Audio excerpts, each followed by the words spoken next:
brought to you by V-Guard. ટેકાના ભાવે મગની ખરીદી અંગે કૃષિ પ્રધાન રાઘવજી પટેલે માહિતી આપી. કહ્યું કે ગત વર્ષ કરતાં મગના ટેકાના ભાવમાં 803 રૂપિયાનો વધારો કરાયો છે.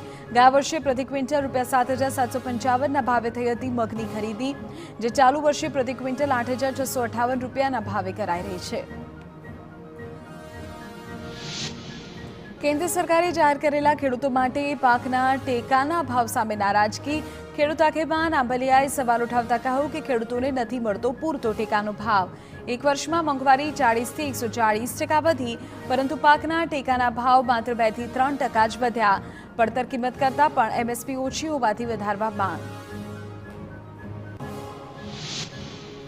ભગવાન જગન્નાથની રથયાત્રા પહેલા આજે જળયાત્રા જગન્નાથ મંદિરેથી શોભાયાત્રા સ્વરૂપે સાબરમતી નદીના સોમનાથ ભૂદરના આરે રવાના થઈ જવા ગંગા પૂજન અને આરતી બાદ 108 કળશમાં જળ ભરી મંદિરે લેવાશે. જગન્નાથજી આજે ગજવેશનું શણગાર ધારણ કરશે.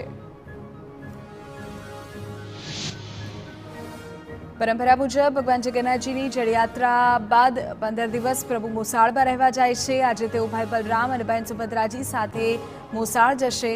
મંદિરથી સરસપુર સુધી ભક્તો તેમને શોભાયાત્રા સ્વરૂપે લઈ જશે, જ્યાં દરરોજ સવાર સાંજ ભગવાનને અલગ અલગ વાનગીઓનું મનોરથ ધરવામાં આવશે. અમદાવાદ ટ્રાફિક પોલીસ દ્વારા આજથી 10 દિવસ મેગા ડ્રાઈવ રોંગ સાઈડ વાહન ચલાવતા લોકોને પકડી ફરિયાદ કરાશે. જેઓએ પોલીસ સ્ટેશનમાંથી જામીન લેવા પડશે. રોંગ સાઈડમાં વાહન ચલાવનારને પકડી કલમ 279 લગાડાશે, જેમાં દંડ અથવા 6 મહિનાની જેલ પણ થઈ શકે. Brought to you by V-Guard.